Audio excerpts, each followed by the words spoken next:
There's a Mahayana sutra called the Amittaya Dhyana Sutra.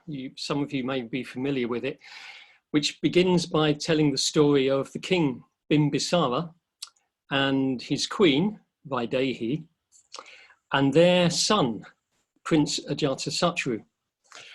And we enter the story when Ajatasattu has imprisoned his father Bimbisara in a dungeon, and he's starving him to death in that dungeon so that he, Ajatasattu, can become the king. Bimbisara's wife, Vaidehi, is devoted to her husband, and she manages to secretly feed him in the dungeon every day. I won't tell you how she does that, because every time I do, people laugh at the way she does it. So we'll keep that out of the story. But she keeps him alive. And then one day Ajatasattu finds out what she's been doing, and he's furious. And he then throws her in a dungeon, a different dungeon. So now they're both in two separate dungeons, and they've basically had it. There's no way out for them now. So Vaidehi is completely distraught, I think not for herself, but for her husband, who she knows is going to die now. And she calls on the Buddha and asks him to come to her cell, her dungeon, to teach her the Dharma, which he does. He magically flies through the air and turns up in her dungeon. And she asks him specifically to tell her about the Sukhavati, the Pure Land, Amitabha's happy land. She wants to visualize this place. So the rest of the sutra is the Buddha teaching her these 16 visualizations of the Pure Land, at the end of which she is a different person. She's irreversible for enlightenment. She's an irreversible bodhisattva, which is a very exalted state of mind. And the story ends there. And we assume that both her and Bimbisara die in their dungeons. So the question that some people might ask is, well, why did she ask him, the Buddha, to teach her the visualizations of Amitabha and his Pure Land? Because isn't that kind of a form of distraction, a form of escapism? To which I would reply, well, why not? What's wrong with escapism and distraction if you're in a situation you can't get out of? But I think it was more than that, actually. I don't think it was just distraction. There's a distinction between distraction and transcendence.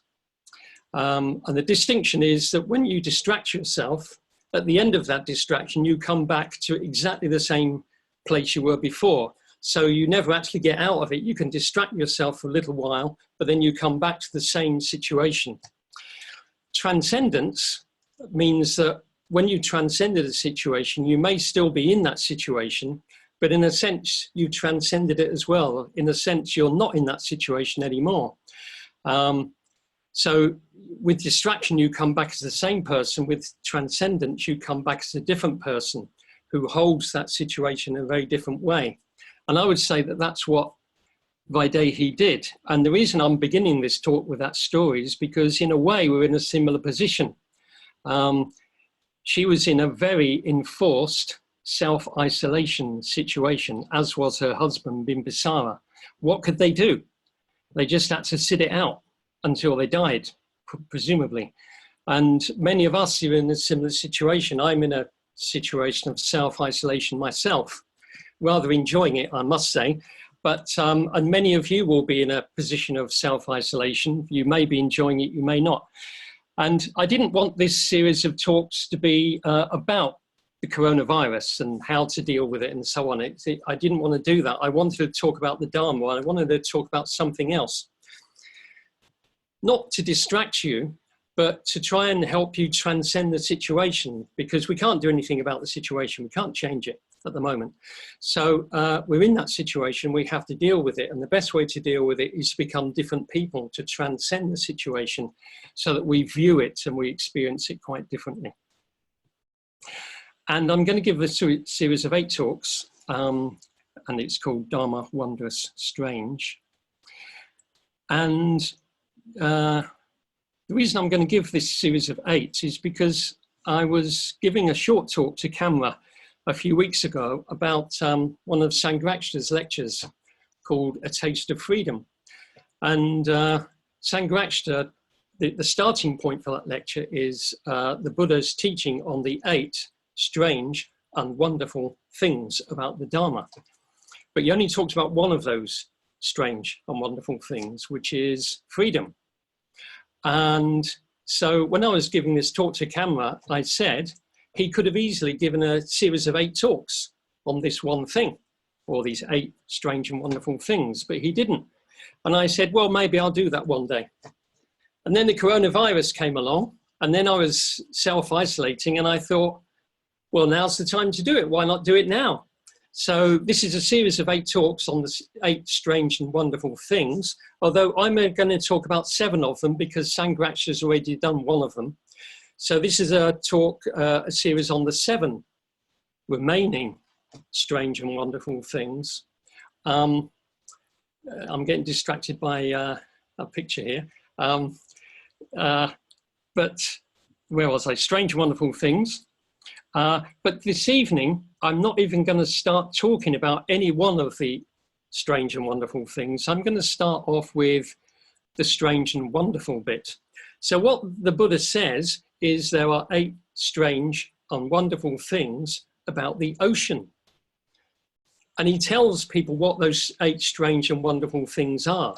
And then he goes on to say there are 8 strange, wonderful things about the Dharma. And he compares the two. He compares the ocean to the Dharma. And Sangharakshita in that lecture just says a little bit about this phrase, strange and wonderful. But I want to say a lot more. And the whole talk this evening is about strange and wonderful. Yes. So the Pali words for strange and wonderful, that's the kind of thing that I do. I like to look up the Pali words of things to see exactly what they mean. The Pali words are very, very interesting. And here I have to look at my other computer. They are Acharya Abhuta. And it was the translator F.L. Woodward who translated them as strange and wonderful. Because at the time Sangharakshita gave this talk, that was the only translation of the text that we had. But since then, a number of other people have translated it. And we've got Thanissaro translates it as amazing and astounding, which is very different, isn't it? John Ireland translates it as wonderful and marvelous.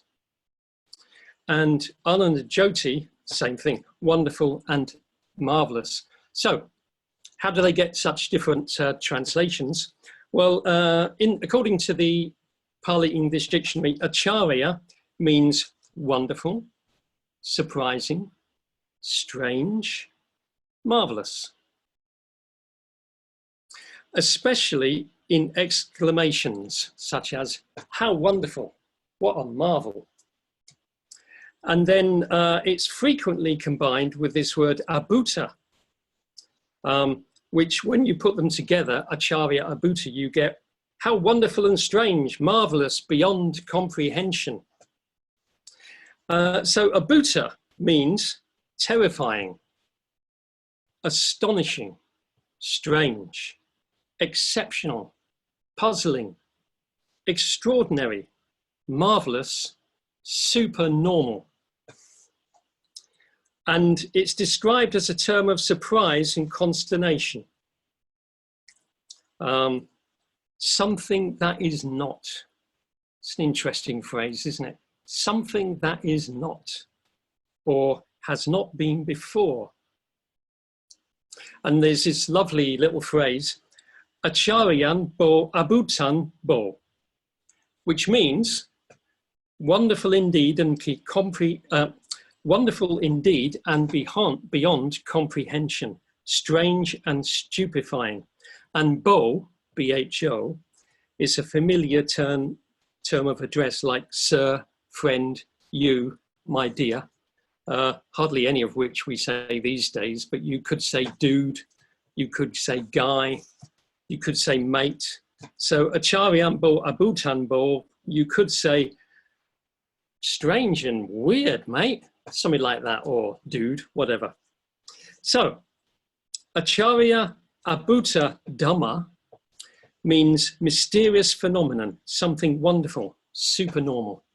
And this phrase, the title of these series of talks is Dharma, Wondrous, Strange, which actually I've got from a text, which I'll read you later, must be Acharya Abhuta Dhamma.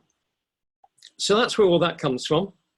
Well, I'll just tell you now, where this phrase, Dharma, Wondrous, Strange, and I'll read you the whole thing later, but I'll just read you the first 3 lines of it, which is really wonderful.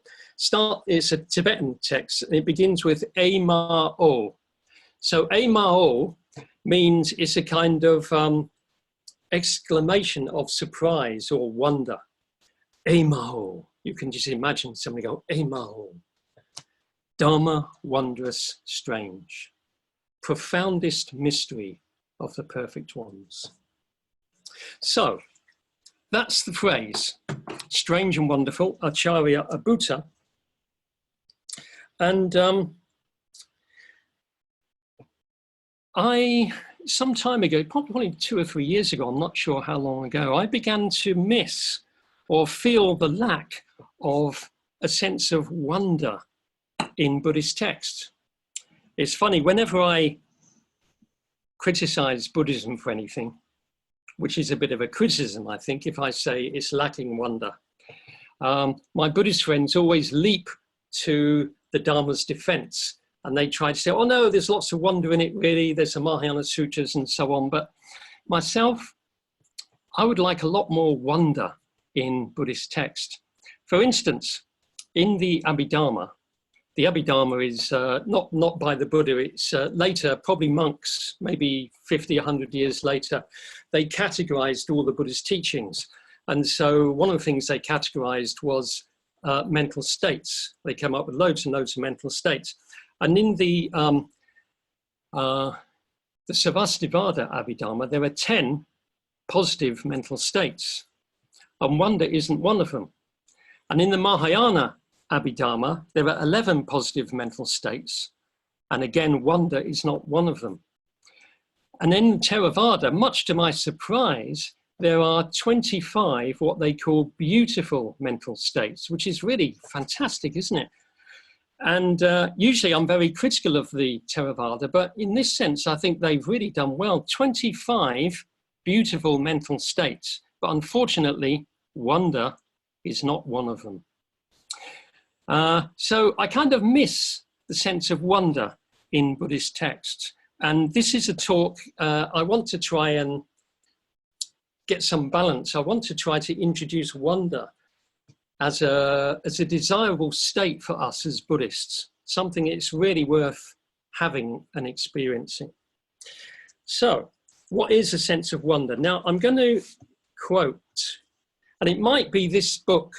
I'm going to quote from a book, and it may well be this book, which I read 2 or 3 years ago, that first made me think, oh, wonder, how wonderful wonder is. What a pity we don't have more of it in the Dharma, in Buddhist texts. So I'm not going to tell you what the book is or who the writer is until I've read it to you. And I'm not just going to read it, I'm going to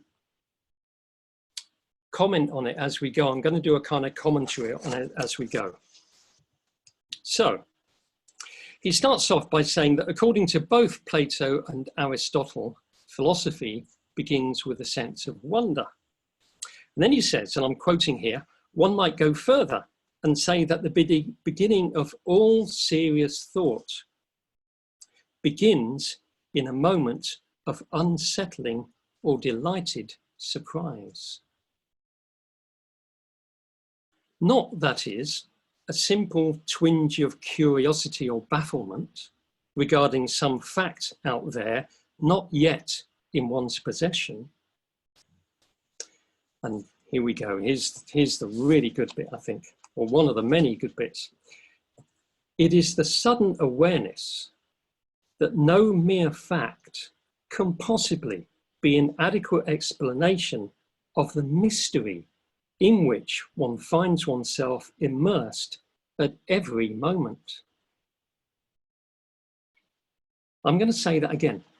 So wonder is the sudden awareness that no mere fact can possibly be an adequate explanation of the mystery in which one finds oneself immersed at every moment.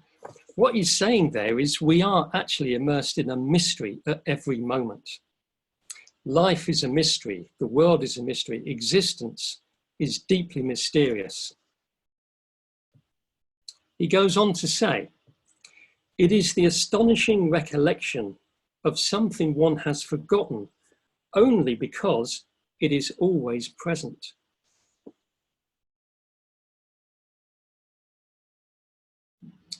A primordial agitation of the mind and will, an abiding amazement that lies just below the surface of conscious thought and that only in very rare instants breaks through into ordinary awareness.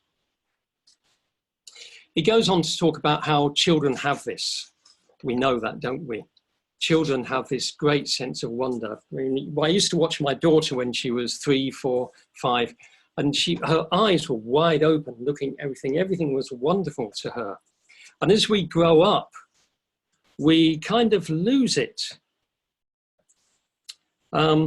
He says, as we age, however, we lose our sense of the intimate otherness of things. We allow habit to displace awe, inevitability to banish delight. We grow into adulthood and put childish things away.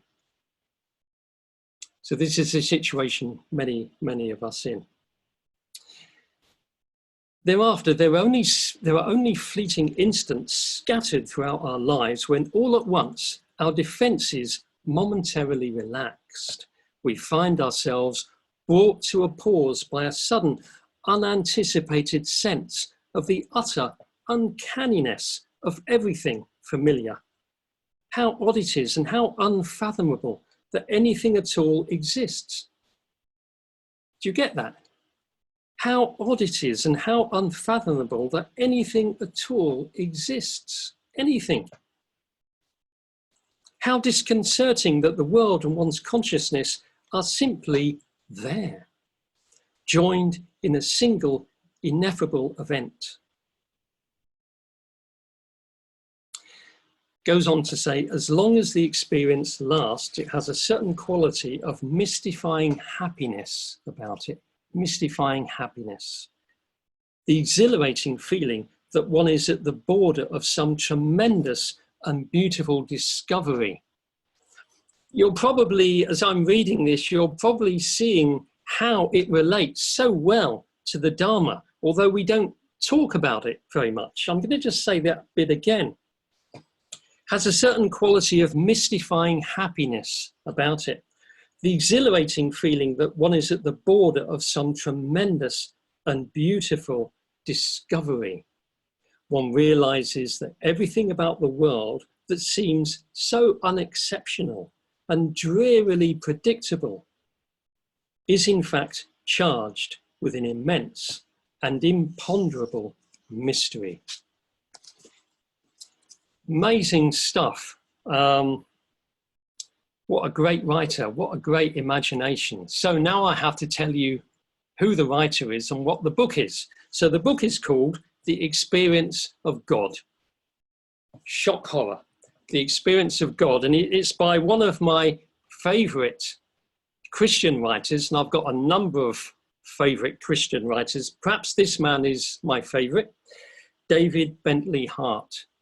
Now, I used to recommend this book until somebody told me that they bought it and then they couldn't understand most of it because he is quite an intellect, this man, and it's not full of beautiful stuff like this. It's got all sorts of stuff in it. So maybe don't buy it, but it's wonderful stuff. Anyway, so that's wonder. And this, the way he described it, is what I miss in Buddhist texts. I don't get it. Now, I know people often say, what about Mahayana sutras? I'm afraid they don't really do it for me. They don't really evoke a sense of wonder. They do something else, magnificence and largeness and so on. But what they do is, those Mahayana sutras, they take you away from this world into another magical, mystical world. But what David Bentley Hart is saying is, this world is the mystery. We don't have to go to another planet, to another place. Everything that's happening is mysterious. The fact that I'm talking to you, well, even if I were talking to you in a room, we were all in a room together at the Manchester Buddhist Centre, it would be just as mysterious and strange. So life is a strange thing. Life is very, very mysterious. But we get used to it. We just become used to life and the wonderful amazingness of life. And this is what I want to try to bring back into the Dharma. It should be there. I think it should be there because remember, after the Buddha got enlightened, he was reflecting and he was thinking, shall I teach? Shall I try and teach this? And he decided not to. And what did he say? He said, it's going to be too hard. It's going to be too hard to teach people this. I'll just get annoyed because people won't understand it. But, and what he says is, I'm going to try and find it for you. Where are we? He says, the Dharma that I have attained or realized is profound, hard to see, hard to realize, peaceful and sublime, beyond the sphere of reasoning, subtle to be experienced by the wise. This is apparently what he said. He then did go on and teach, as we know, but he was really wondering about it. And I think when we hear this or we read this, we think it was profound, hard to see and so on, because it's very complicated, rather like, you know, a really complicated machinery that you have to try and work out. It's too hard for most people to do. I don't think he meant that. I don't think he meant that it's profound and hard to see and hard to realize because it's very complex. It's very, very subtle.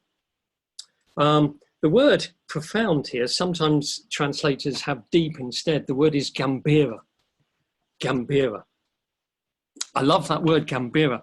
And you get it also in the Heart Sutta. Do you remember the beginning of the Heart Sutta? Avalokiteshvara.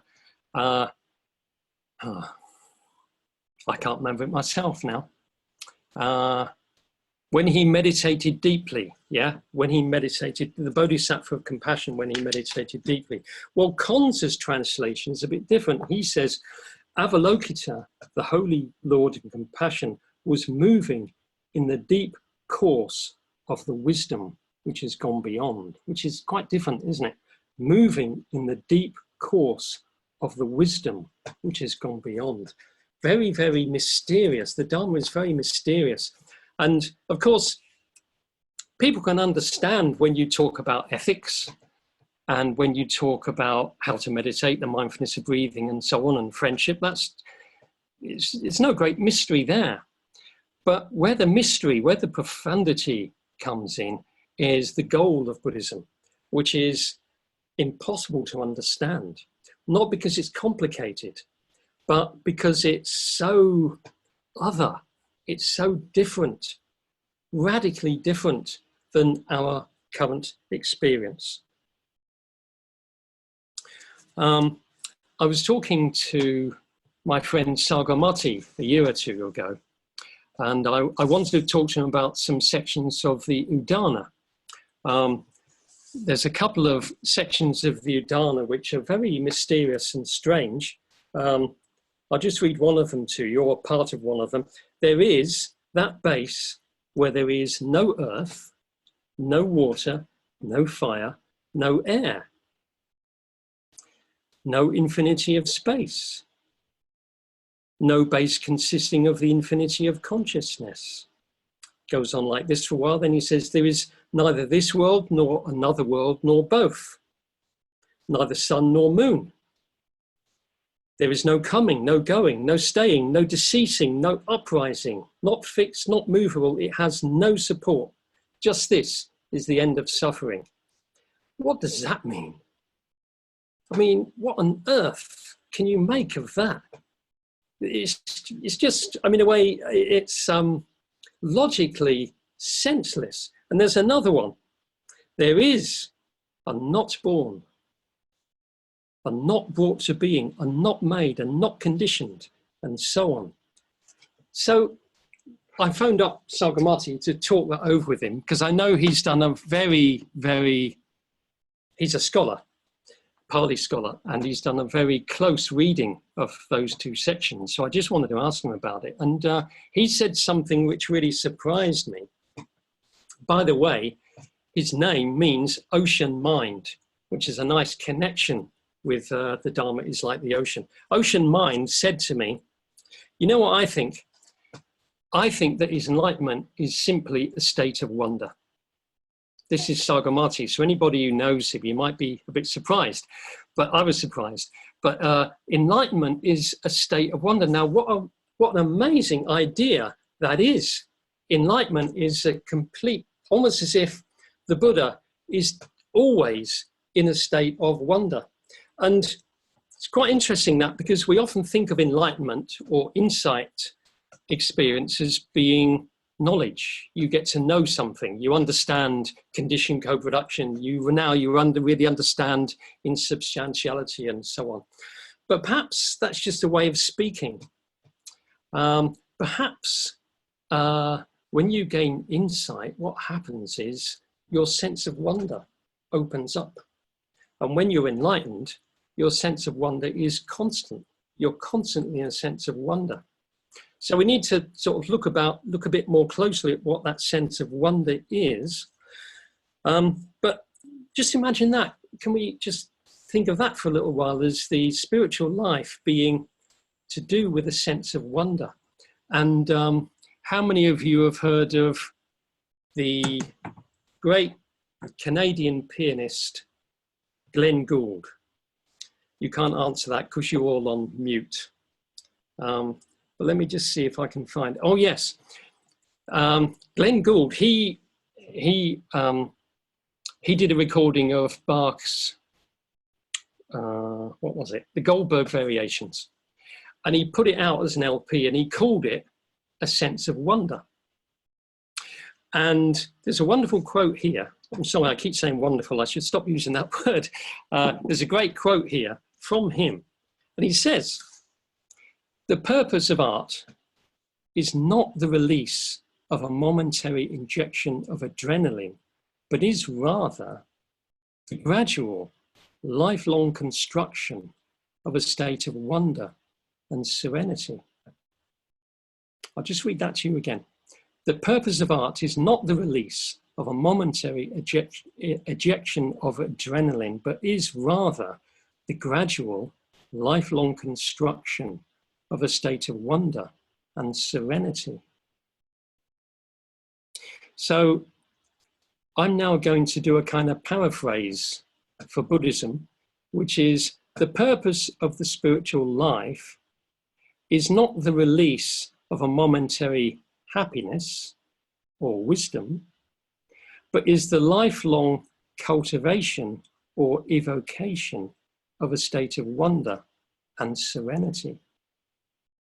The purpose of the spiritual life is the lifelong cultivation or evocation of a state of wonder and serenity.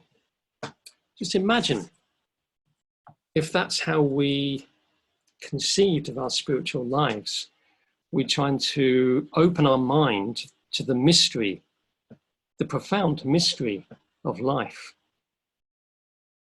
And going back to that quote by the Buddha, it's not, when the Buddha said the Dharma is profound and hard to see and so on, life is like that. Life, you could say life is profound, hard to see, hard to understand, beyond the sphere of reasoning. That's what real life is like too, isn't it? It just goes beyond all our categories. So, what is wonder then? What is wonder? I must say I've been a bit disappointed. I seem to experience quite a lot of disappointment around wonder, don't I? But I have been a bit disappointed by the definitions that I found online of wonder. I'll just see if I can find you one. I might not be able to. No, here we are, wonder. This is like the online dictionary. A feeling of amazement and admiration caused by something beautiful, remarkable, or familiar. It's pretty good, but it doesn't catch something which I think is really important in the state of wonder. Because I think you can have a feeling of amazement and admiration caused by something beautiful, remarkable, and unfamiliar, and still not be in a state of wonder. And then in looking for different definitions of wonder, I found on Psychology Today website, somebody writing about the 7 ways in which you can develop a sense of wonder. And again, it was a bit disappointing because it was all things like go on holiday, do something different, you know, those kind of things. And it was almost like commodifying wonder, as if you can, it's almost like make your sex life better by doing these 7 things. And likewise, if you want, you can develop a sense of wonder by doing these other 7 things. It's just like 7 things, 10 things you can do to do this. But the state of wonder surely can't be reduced to doing a number of things to bring it about. I don't think so. I think that the state of wonder is essentially a religious experience. Now, Professor Dawkins would vehemently disagree with me on this, as we know, because he's completely against religion. But actually, I think that what Richard Dawkins is against is not so much a religion as God, a creator God. That's what he's really against. But he would disagree with me that wonder is a religious state, because he says he experiences wonder as a scientist when he looks at the world as a scientist. And okay, but I would say still that, well, Mr. Dawkins, we have to change we have to sort of talk about terms here. What do I mean by a religious state? So I'm going to go back to Richard Bentley Hart. Richard Bentley Hart has a number of things to say about Richard Dawkins, but we won't go into those now. I'm going to go back to something that David Bentley Hart says about wonder. And I think, for me, we can take this as a definition. Wonder is the sudden awareness that no mere fact can possibly be an adequate explanation of the mystery in which one finds oneself immersed at every moment. That, I think, is a sense of wonder.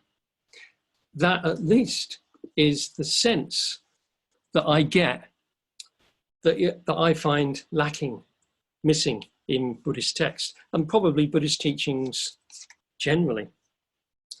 What is wonder not? In Buddhism, you get this really good idea of near and far enemies, like metta. The near enemy is this, and the far enemy is this. So I'm going to talk in those kind of terms.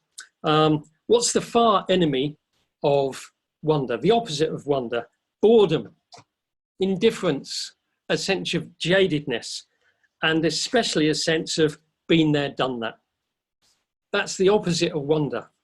You just can't possibly be in a state of wonder if you're in any of those situations. What can look like wonder, but I think isn't actually wonder, is novelty. This is another one of the 7 things you can do according to Psychology Today to bring about a sense of wonder. Have a novelty, but novelty is not wonder. Curiosity is not wonder. Puzzlement, no. Largeness, like the universe, no. Magnificence, no. Any one of those or combination of those might be included in the sense of wonder, and I think probably puzzlement and curiosity are an aspect of the sense of wonder, but on their own, they are not enough to make a sense of wonder. So,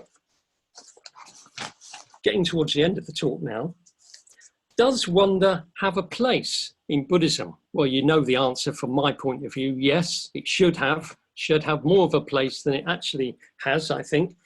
But where would we put it, sort of thing? What would it be?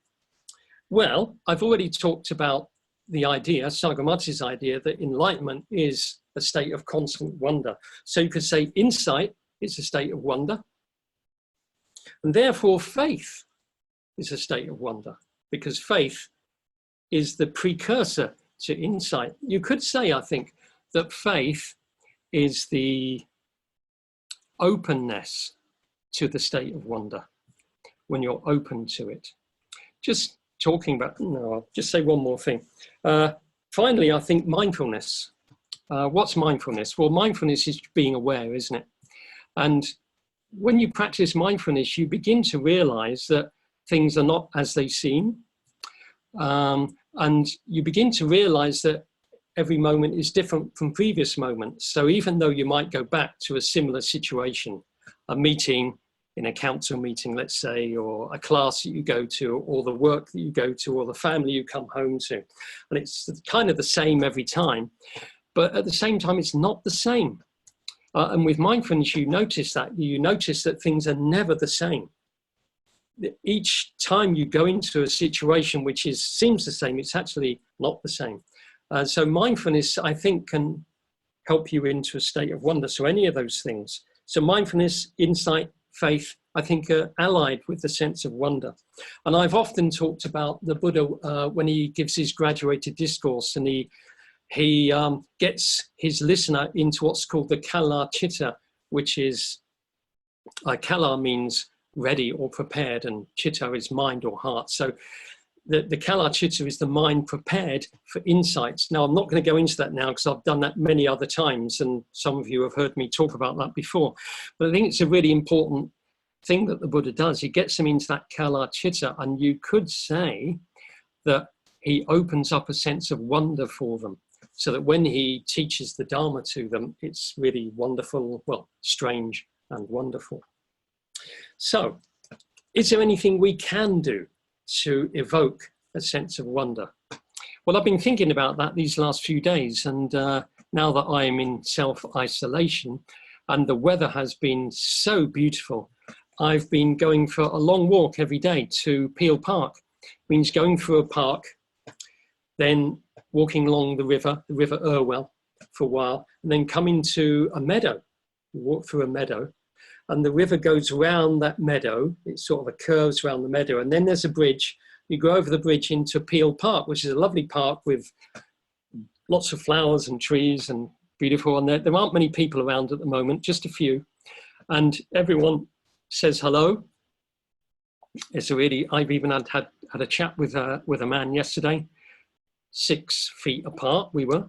But there's, and I've been just bearing in mind wonder as I walk, just opening myself up to the wonder of the blue sky and the trees and the flowers and the air and the river and everything really, and how wonderful everything is. And because I'm not doing very much at the moment, it's like my mind has settled. And I do get that sense, wasn't it, David Bentley Hart said, you just feel like you're on the edge of a beautiful discovery. It just feels like that to me. So we can do all of these things. We can have faith. We can open ourselves up to wonder. We can be mindful, and so on. And of course, solitude. Solitude is a really good way. Some of you have done the solitary retreats, and I'm sure during that time, you've had moments at least of a sense of, I don't want to use the word wonder all the time, but the sense of the extraordinariness of life and existence. I'm going to end now, just trying to remember what I'm going to end with. There was an ending. Oh, yes. Yeah, that's it. The book is hidden. That's why I've forgotten it. Just want to tell you something that this is from a seminar, the seminar on the Ratnaguna Samchaya Gata, where Bhante says this: we don't really have anything to do. Well, do we?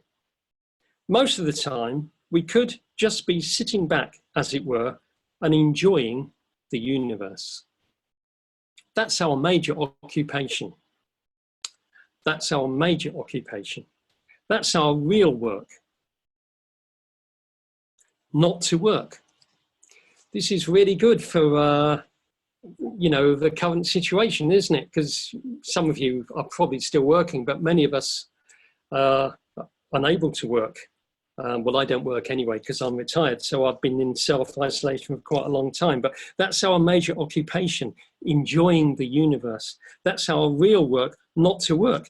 We need to get food to eat, clothing, a roof over our head, and healthcare, a few books, transport of some kind, but the rest of our time and energy, we can just devote ourselves to the contemplation of the universe. Simply enjoying it all. That is how a bodhisattva lives anyway. And I'm going to finish with these wonderful verses. These verses come from a Tibetan text. It's on a visualization practice on Vajrasattva. So I'll just read you this and that will be the end of the talk. Just remembering that Ema-o is an exclamation of wonder. Ema-o, Dharma, wondrous, strange, profoundest mystery of the perfect ones. Within the birthless, all things take their birth, yet in that birth, nothing is born. Ema-o, Dharma, wondrous, strange, profoundest mystery of the perfect ones. Within the ceaseless, all things cease to be, yet in that ceasing, nothing ceases. Ema-o, Dharma, wondrous, strange, profoundest mystery of the perfect ones. Within the non-abiding, all abides, yet thus abiding, there abideth naught.